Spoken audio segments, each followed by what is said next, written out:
So this is, as you know, the official launch of the Centre's Legalpreneurs Lab Innovation and Legal Operation Leaders Special Interest Group. And this group was formally convened as the Chief Innovation Officers Forum, but it seemed that when we looked at that and in good innovative spirit, pivoted and innovated ourselves, that broadening the scope of what we were doing there made a lot of sense, but continuing to provide a platform for folks that are leading these sort of functions was also really important as well. So really delighted to have you here and delighted to have you for the launch.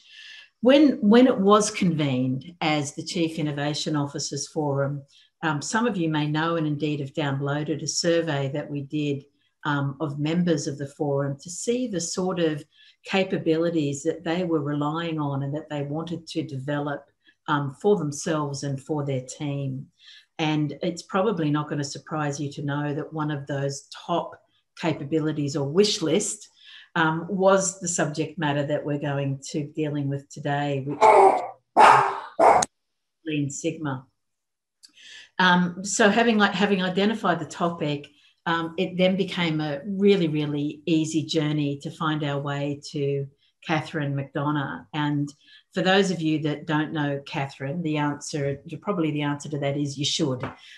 Catherine is basically the person that I think of as being the legal Lean Sigma guru.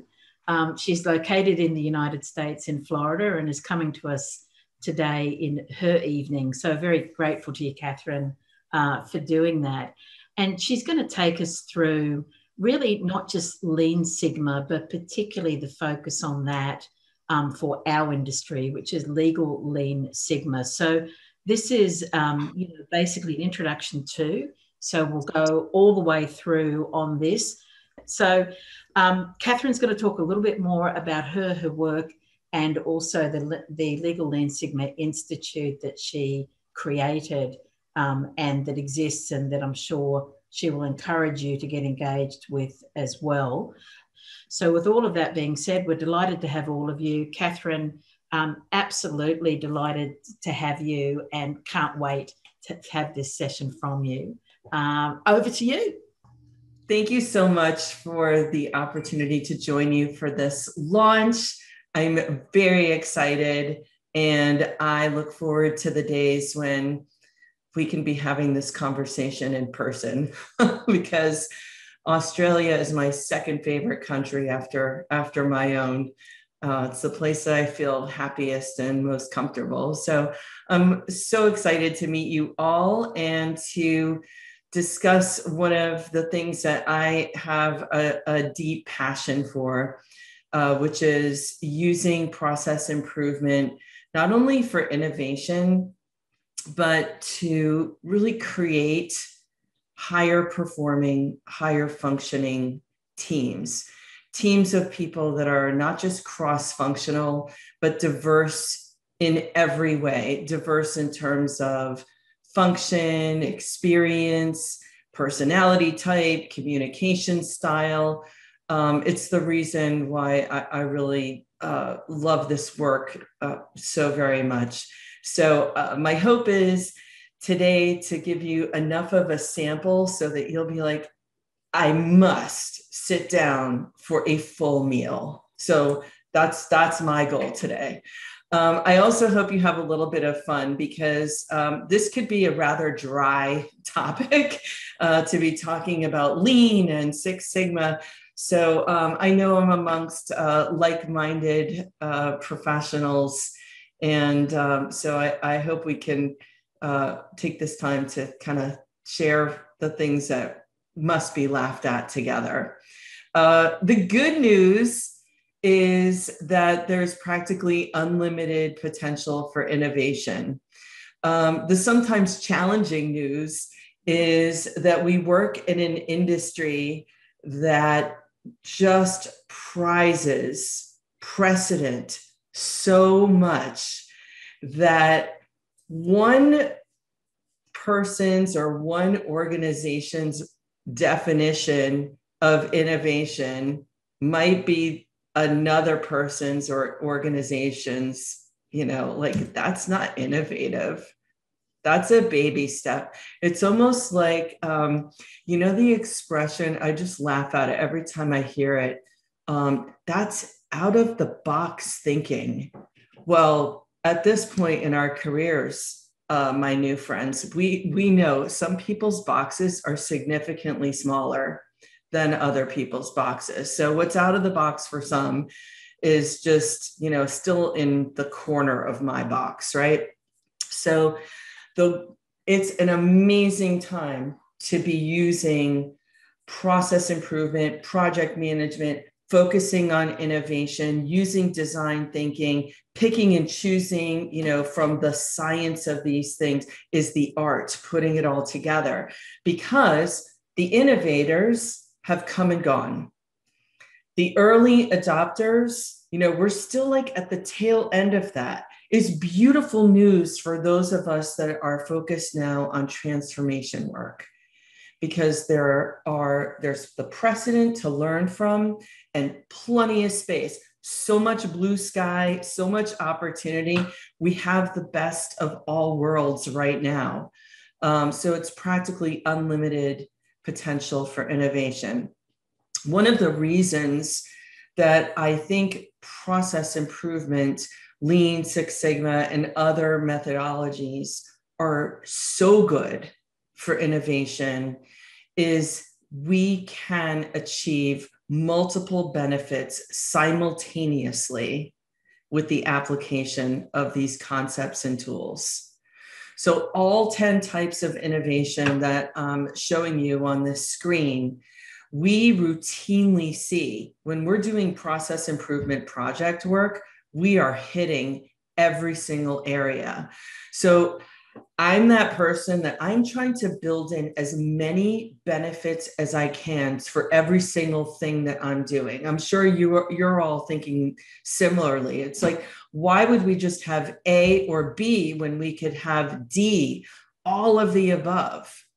So this is where experience and kind of, creativity are really our best friends. But we see this very typically in our process improvement project results, all 10 types of innovation at varying degrees, right? Incremental progress is still an improvement, and could be an innovation, because what it took to get there, the change management component of what it took to move from A to B or 1 to 2, we might not have gone from 1 to 10, but that small, almost imperceptible shift in organizational thinking, leadership, capacity, interest could be just that, the beginning of something that could lead, it could lead to everything. So you've got to start somewhere, and we're going to talk about some places to get started in the back half of the program. When we do process improvement and project management work, one of the things that I think is very interesting, and why it is best done by very experienced collaborative professionals, is that it affects all of these other areas that we call the P+ ecosystem. And anybody who gets to know me will hear me say this. I am a consultant. I'm a professor at a couple of schools, an adjunct professor. I've been a corporate counsel. I've worked inside of several law firms in a marketing and business development capacity. So I really do not love consultant speak. But I had to come up with, we have to come up with names for these things. So this P+ ecosystem, think of there are probably, more P's, positioning, for example. Lots of P's to think about. But when you begin to poke at one area, process improvement, and we're helping people become more efficient, spending less time to do something, by definition, we need to start thinking about how we are evaluating the performance of that person and also compensating them, because we can't expect people to do things and engage in behaviors that are counter to their own interests. It just doesn't work. Sorry, newsflash, nobody's that altruistic. So if the compensation system is not fostering the kind of culture, does not support the kind of structure, the organization you're trying to develop, well, then we need to take a look at that too. So suddenly all of these P's become areas that are on the table. So we do our best work when it's not performed in a vacuum. So we're always thinking about how mature is the organization or the department or the team in each of these areas. I'm a big fan of starting to work where we've got some strengths, where we've got some interest, and using that as a jumping off point to start working on all of the other areas. Sometimes there's a tendency in leadership in particular, we are really weak in this area. Let's go right in there and let's bolster it. Let's strengthen that. And that might be the right approach. Direct could be the right approach. But it's also worth thinking about, where do we have something that we could build on, something that people are already familiar with, so that this just becomes an extension of that other thing that they're already excited about, as opposed to yet another new thing that we're introducing to the firm. That's the kind of thing that helps people get in build mode versus exhaust them with the flavor du jour, which I hope I'm not offending anybody. Law firms are sort of getting a bad rap about, because very often we have, sorry, it's inelegant, but please forgive me. Very often we're doing a good job at putting together the full 6-pack or 8-pack, but we have failed to pay attention to that yoke, the plastic thingy that pulls it all together. So we need to make sure it's clear for everybody in the organization how all of these things interplay and intersect and support, acting in support of one another versus siloed activities that take place in fits and starts, depending upon, you know, the attention that it's receiving from the leaders or the participants. So we want to make sure everything is very cohesive, very strategic, very aligned. I use the word efficiency already. And so here's where I'd like to start right away with the chat. How many of you have heard that efficiency is defined as doing more with less? Have you ever been told that? Be more efficient. Please do more with less. We'd like you to continue doing what you're doing, only we're going to reduce your budget by 10%. Yes, many, many times. Well, that's what some people have been hearing. So I want to introduce you to our version of efficiency. Sometimes it is about doing more with less, but it's equally true that it could be about doing less with more, or more with more, or less with less.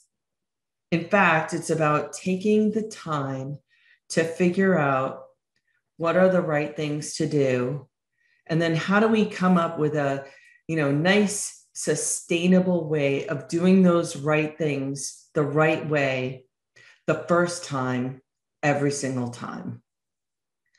That is much more sophisticated than kind of the hatchet job of just cut out this, do more with less. It means really taking the time to analyze what is the way we are currently doing something. Where do we have some best practices, we would call them.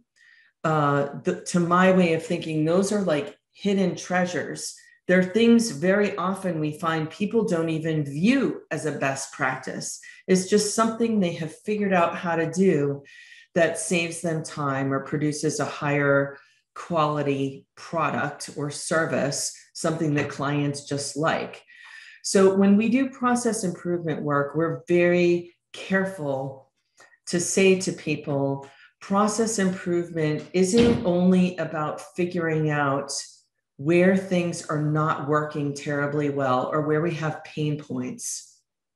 It's also about figuring out where we are smashing it.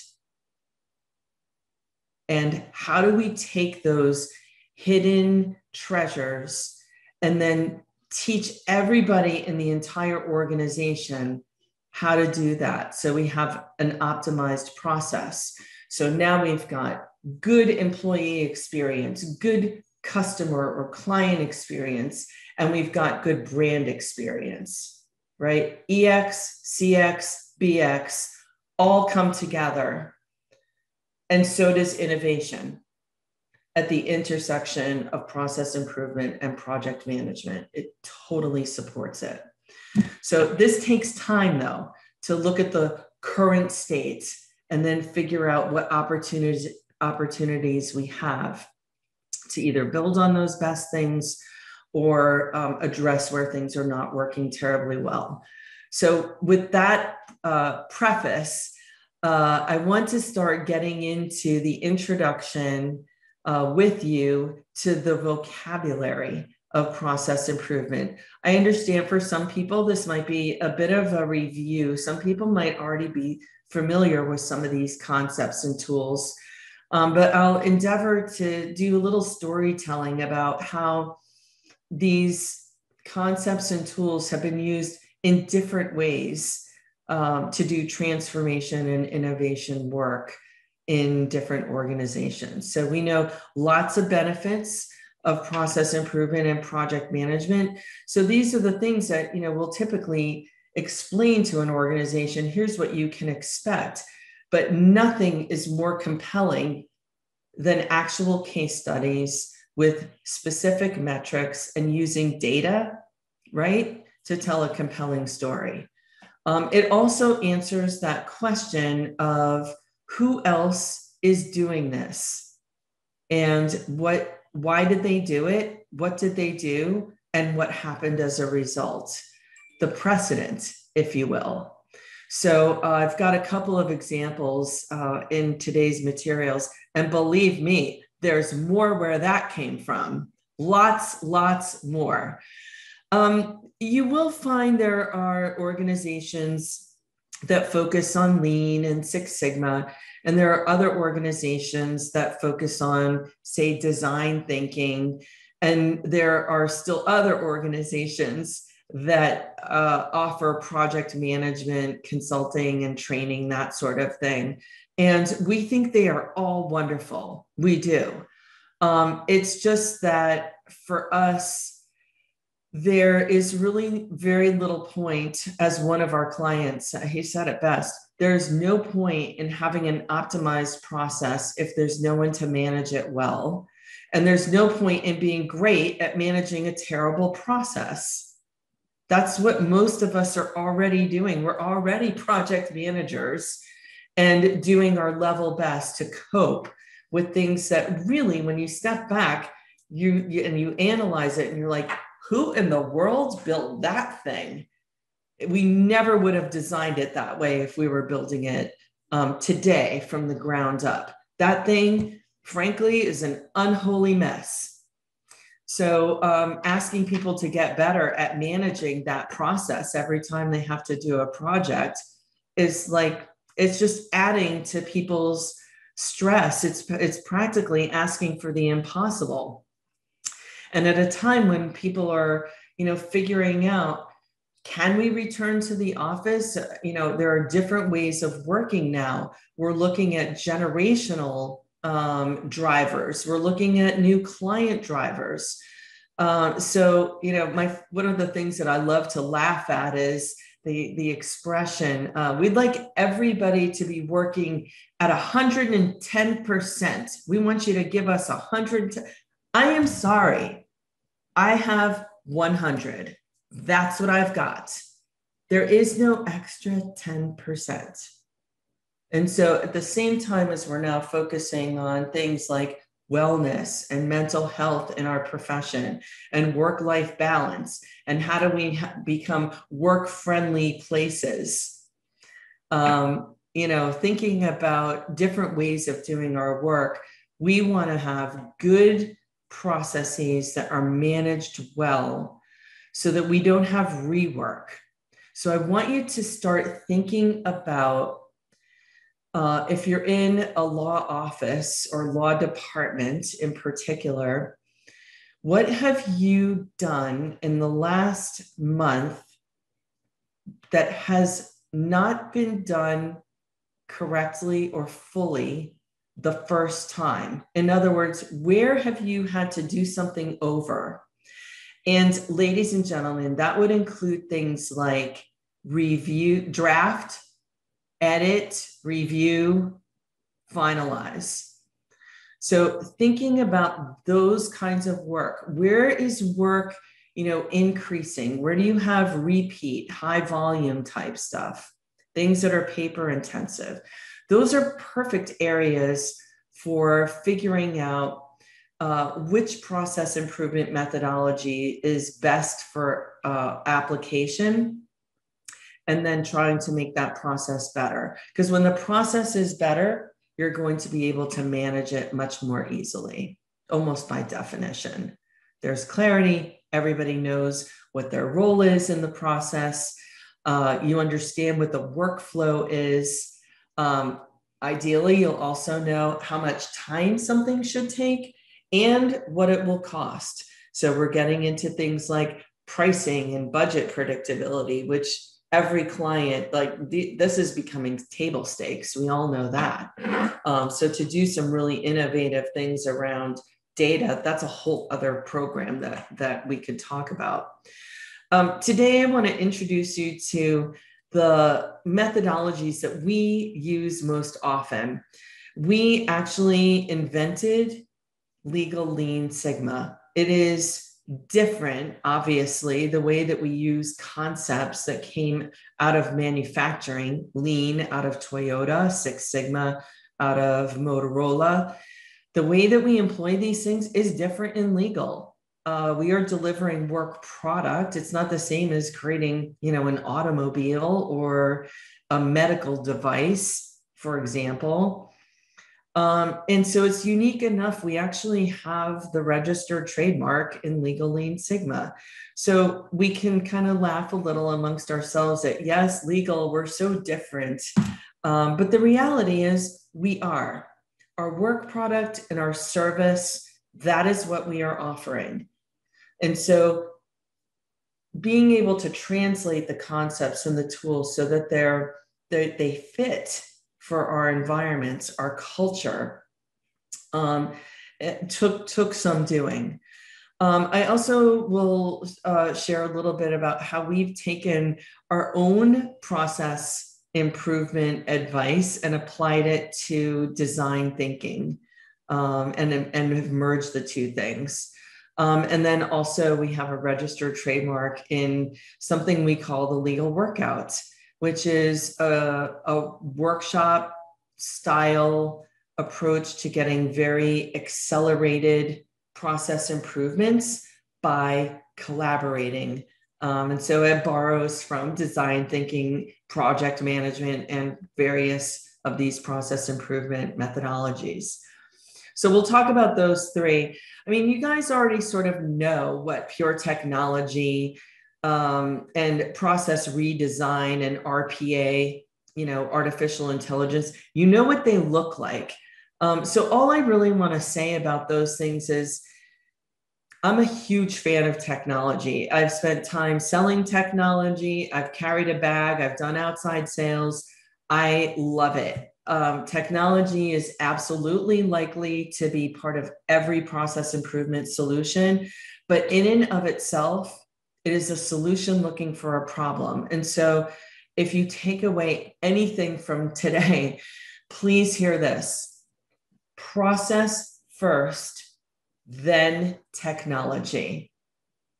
Very often we're doing it exactly opposite, and we're asking people to fit the way they work to the technology solution that's been purchased and force down their throats. We are not going to get user adoption unless we're actually supporting, let's go path of least resistance. We get a good process first. And incidentally, if we do process improvement the right way and then technology, we will be able to identify all the technical specifications that we're going to need for our technology solution. So that's all I want to say about that. Not that I have a strong opinion or a point of view about these things. Theory of constraints is kind of a less sophisticated approach. It's let's just ask people, what is constraining you? Where do we have bottlenecks? Let's go in, we'll alleviate that pressure, we'll release the constraint, and then we'll move on to the next one. So very rapid way of doing process improvement. It sounds fancier than it actually is. My one caveat to taking that approach is we want to be careful that we don't inadvertently open up a dam and release things so that it becomes that much harder for the person downstream. We always want to be thoughtful about that. Gemba, so underutilized as an approach. It means, going out.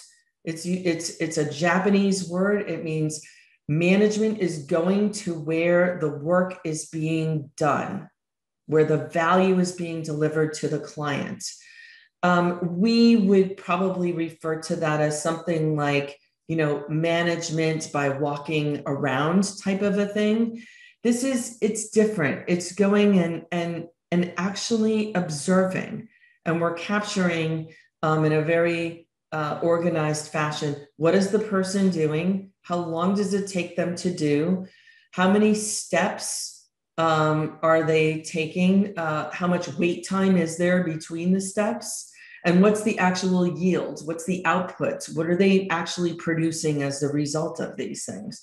And you can learn a lot. If you call somebody into a conference room and you ask them to tell you, it is not the same as going out to where they are and seeing, oh, well, now I understand because I see why it's taking so long for this person. They actually don't spend that much time doing the actual work, but the number of interruptions is off the charts. This person is getting 500 emails a day.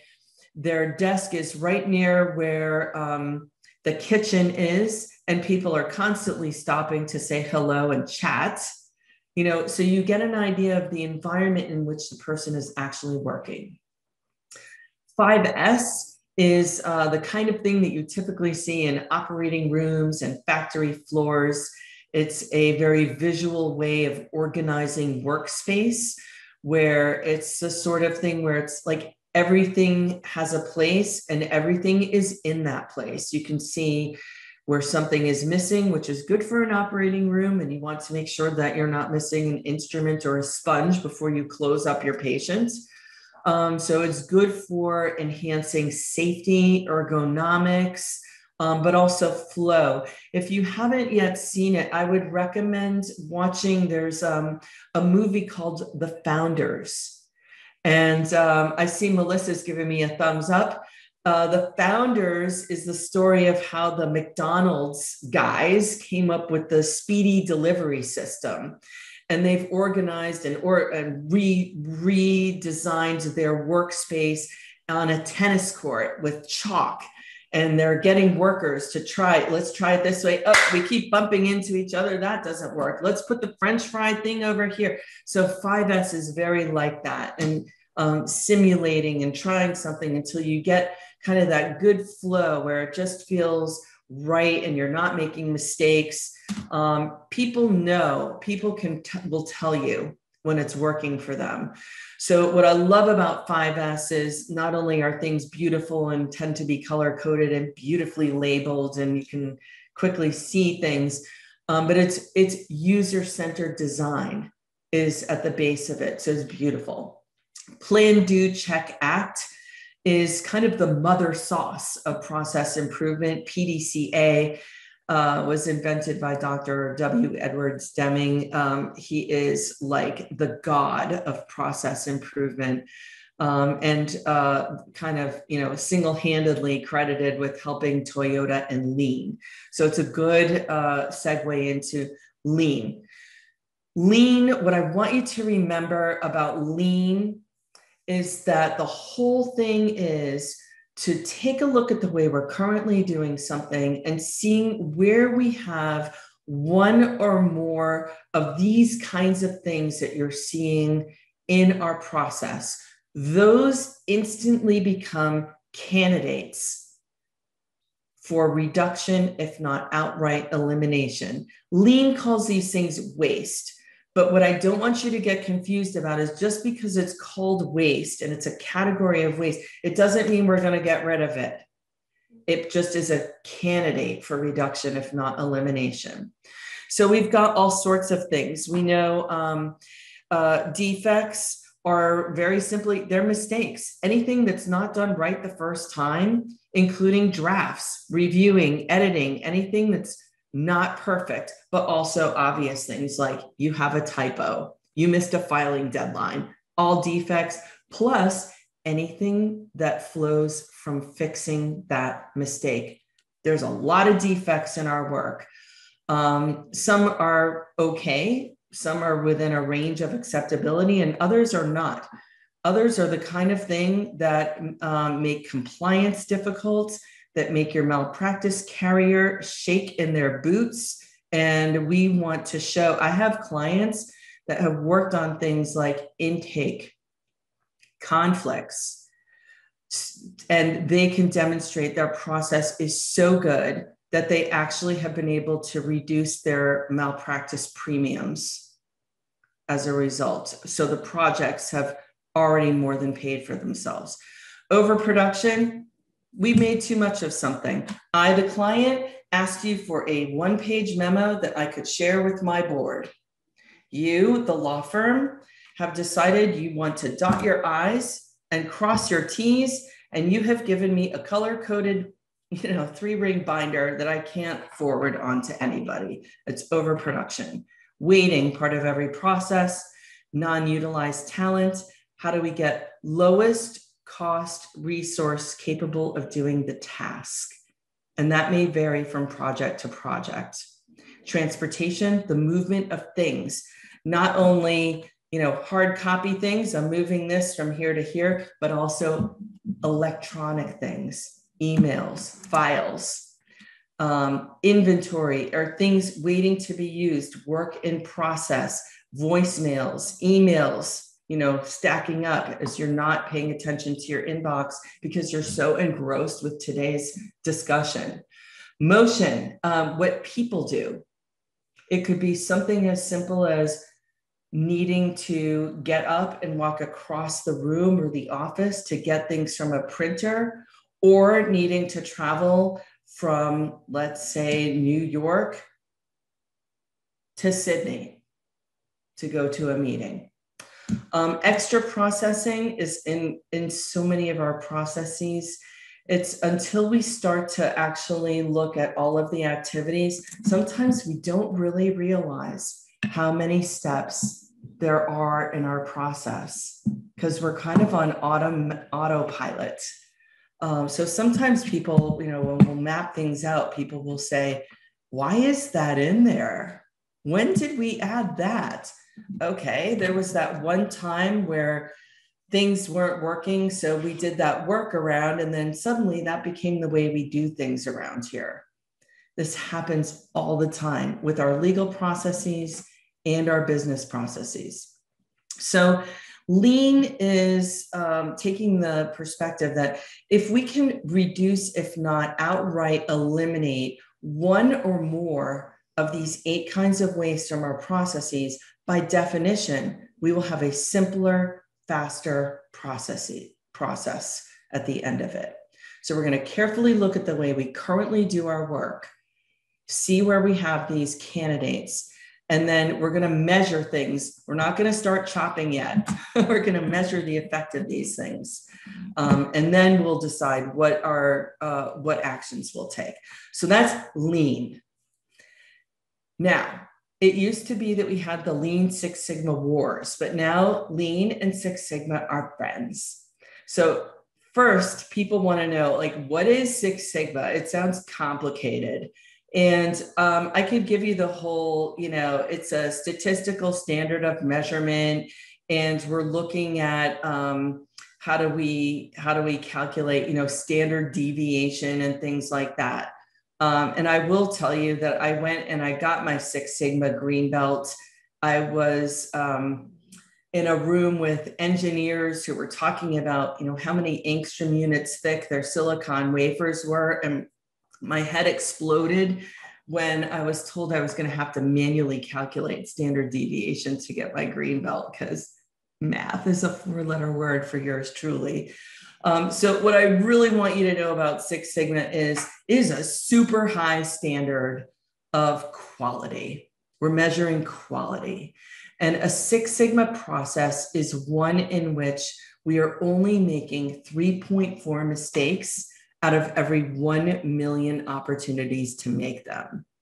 So it's perhaps a super high standard for legal. Do I think we need a Six Sigma process? Probably not. We are not building airplanes or, doing heart surgery here. But I will tell you that there are now law firms, law departments, and so-called third-party providers who do things like document review that can show you they have a 5 Sigma process.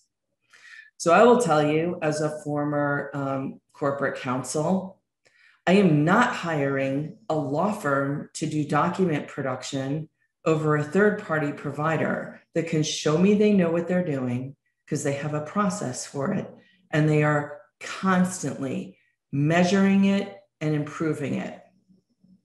So things that used to be bread and butter work for law firms, we're starting to seed our competitive advantages. Those used to be not just bread and butter, but ways that we got our foot in the door to doing other kinds of work, right? So we have a real driver there for doing this. And that's what interests me a lot in doing process improvement work. Thinking about how do we get competitive advantages that are really unique to us, the kinds of things that clients want, and the kinds of things that also benefit us with no trade-offs. That's what we're going for. So for today, it's good enough to explain, we're going to employ Six Sigma thinking. So we're going to take a really good look at, if our legal work is a recipe, what are all of the ingredients that go into what we are making? What are the steps that we follow? Yes, there's variation. Some of it is desirable because we want to have flexible processes so that we're bringing our best, really strategic thinking to the work. But some of this stuff is just gratuitous variation. I'll go back to a medical example. It used to be surgeons could demand that the operating room be set up however way they wanted. Now we don't do that anymore. We have standardized workspaces.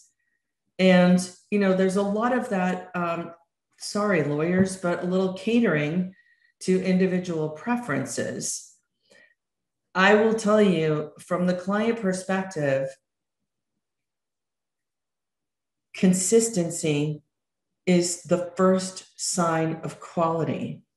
Consistency of work product and consistency of experience. And I'm not going to feel, a lot of variation between an acceptable range, but I'm going to feel a lot of variation if you give me lawyer A that likes to do it one way, one time, and then I have lawyer B who does it a different way the next time. I'm going to be asking how well you're living up to that brand statement of being, this great team that works so well together, right? So employee experience, client experience, brand experience. We want to free people up to bring more value to the table instead of spending their time doing silly things that are dissatisfying to them and don't really produce anything good for the client. So We have put Lean and Six Sigma together, where we are doing the right things, that's Lean, and then using Six Sigma to make sure we are doing those things right. Then we layer in project management, so we're doing the right things the right way. One of the things that's super appealing to me and to a lot of people about doing process improvement work at all, never mind for innovation, is that it rests on this series of 5 key principles. I'm not going to go into each one, but I will just ask you to note what the first key principle is: understanding what is value in the eyes of the client. So that's why it's a little, overly simplified to just say, do more with less. What if we decide we're going to take out something in our process that it turns out our client finds incredibly valuable? We don't want to do that.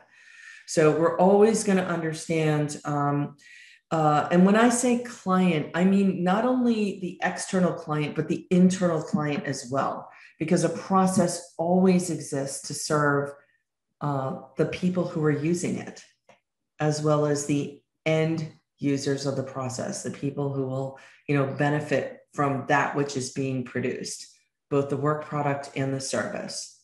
So we also use a framework that is tried and true. So this doesn't change this from industry to industry. Everyone the world over uses this framework for doing process improvement work. Although lately, I've had some different versions of the last step involving sustainability versus control. So DMAIC is practically a mantra for process improvement practitioners because it has everything you need baked right into it. All the change management, all the communication. If you think about a project that has not turned out terribly well for you, it's probably because you failed to go through a structure like this, or you skip steps. And we never skip steps because every one of these things is here for a reason. And this work is iterative. These are the building blocks. If you do a good job with define, measure will be easier, and so on and so on. It's iterative. It builds on each other. So it's really important to spend the right amount of time. There are required deliverables that a process improvement team, which is typically 6 to 8 people, as I said, diverse people, also representing the different functions, the priority stakeholders, if you will, in the process must be represented on the team. We're going to spend a lot of time getting on the same page because we all experience the process differently. We're going to define the problem through our own lens. So getting the team to have a common articulation of what's the problem, what's the opportunity, why does it need to be solved? What could we expect to get in terms of a return on investment if we do this project? Why this project as opposed to any of the other hundreds that we could be doing?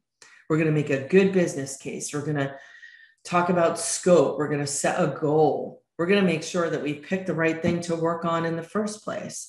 And then our team is going to meet with a group of decision makers that will stay with us for the entire project. They are called a steering committee.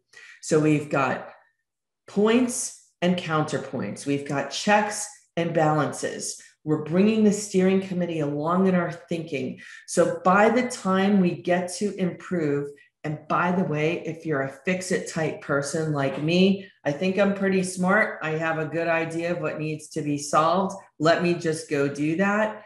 Please notice where improve phase is. It's not first or second or even third. So this is what's helped me become a far more patient person. But by the time we get to improve phase and we have a whole bunch of recommendations, we've presented our data. We've narrowed down what we're going to work on to these focus areas. And so measure phase, we see what is happening.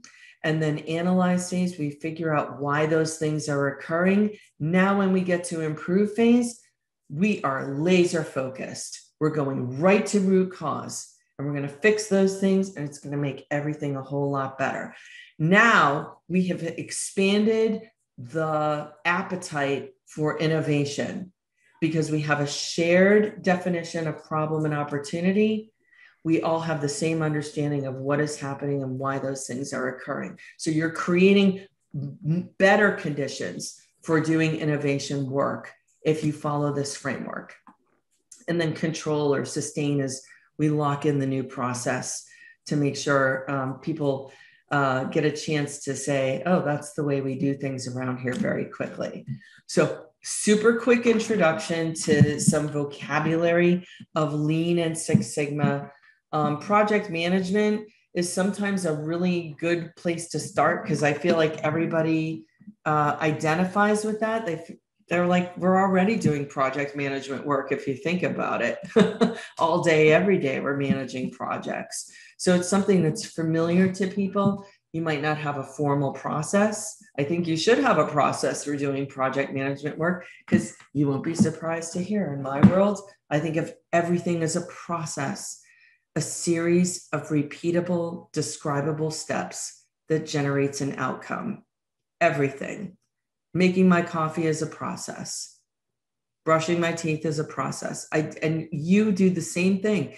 You probably don't even think about it that way, but if you start to break it down, you're going to realize you do the same thing pretty much the same way every time because you figured out how to get the consistent output you want from that process. You figured out your own best way of doing things. So that's a little bit about the key process improvement methodologies of Lean and Six Sigma. I just want to briefly introduce you to, everything can be improved, including how we do process improvement work. There are a lot of purists out there who will tell you, you do not deviate from Six Sigma and you shouldn't be messing around with, dabbing in some yellow to your orange, like, ooh, that's coloring outside the lines. But we say, you're going to know your organizations better than we ever will. So we want to pick the right combination of approaches and tools that are going to work best for your unique situation every single time. So there's another process improvement methodology called DMADV, same thing, define, measure, analyze, design, verify. Two different last letters. And that's a little bit closer to design thinking. I love that DT is kind of making its way into legal more seriously.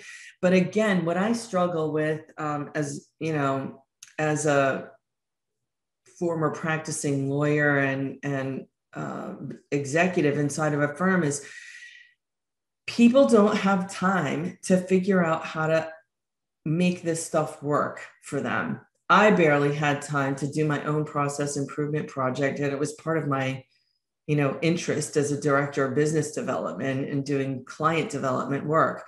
So it's like, and now, okay, how am I going to merge in design thinking? So it took me a while to think about how do we take these steps of empathize, which seemed very familiar. It's a lot like, what is value in the eyes of the client, right? So I'm like, okay, I can map these steps to DMAIC and also DMADV. Let me just put them all together because then I don't have to have three different things that I'm thinking about. I'm just going to merge them into one. So that's what we did. And we created kind of the legal Lean Sigma approach to doing design thinking. And these things seem to work well. I mean, we were fans of designing it, build it, test it, iterate, and kind of keep making it better. That's what all of this stuff is. So what we have found is this seems to work really well in legal. We do a lot of prep work. We go through the define phase, measure, analyze, improve, and we bring in some of the tools and the techniques of design thinking, especially when we want to go very fast. And so getting a group of people to work together to produce rapid transformation, rapid process improvement, or as one of my clients started calling it today, rapid improvement projects. And I was like, can we not go with something that has RIP as the acronym? Because that's not the kind of positivity we want to put out there. But if you want to go fast, they say usually, have you heard that African proverb? If you want to go fast, go alone. If you want to go far, go together. Okay, I love that. Really, I do. But what if you want to go fast and far together? You're going to need a different approach. So we found this works really well. And so does the legal workout, which we will look at in the back half. At this point, though, I want to take a pause and give everybody, Terry, what would you say, a 5-minute break or so to refresh your coffee and get up and stretch a bit and then come back together? Sounds great. Yeah, 5 minutes, quick break. And yeah, definitely caffeinating for those that are here early in the morning, and probably for you too, Catherine, there later in the evening. So why not? That'd be perfect. So if we start back at about Australia time, 9:05, does that sound about good? Yeah. Terrific. All right. Thanks so much for joining us.